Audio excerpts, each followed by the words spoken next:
the open on Christian Weston Chandler, driving his 1994 Ford Escort, Sonichu.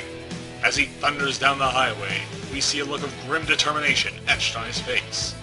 I am rushing at the maximum speed limit of 65 miles per hour, he thinks, traveling over 100 miles to rescue my sweetest Casey from that lying copycat Chris.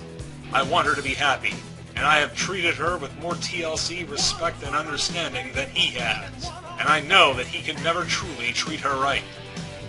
Chris parks his car in front of a small house.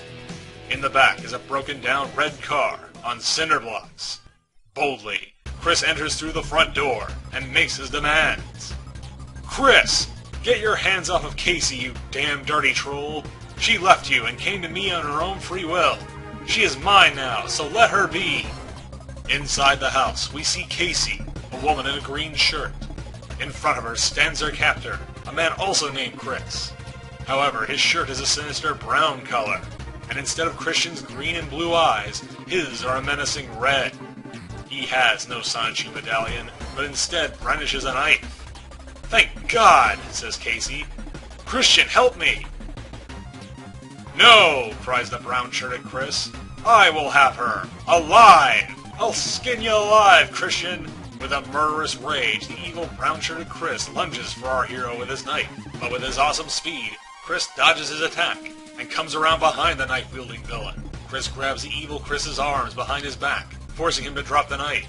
He then kicks the brown-shirted Chris in the back, sending him to the floor. Though his enemy has clearly been defeated, Chris takes no chances and draws a 9mm pistol on his helpless opponent.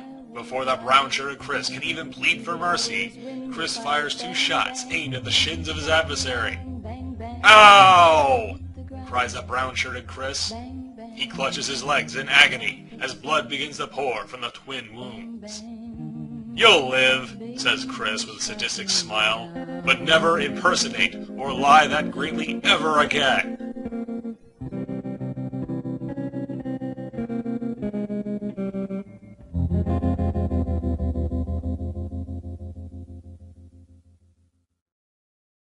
Later, at Casey's house, we find Christian presenting Casey to her family. "Yo, Christian," says Casey's brother, a United States Marine. "Thanks for rescuing my sister from that crazy Samba." "Yes, my boy, you have done a great service for my daughter," adds Casey's father, also a Marine. "I salute you, good sir." "I would have had my boys at the office hunt that creep down for the safety of my big girl," says Casey's mother. "Thank you." "Wow, Casey, you sure can't pick out a hot man," says Casey's sister. "In comparison, that other guy was a geeky twerp." And then, Chris and Casey celebrate her safe return with a passionate kiss.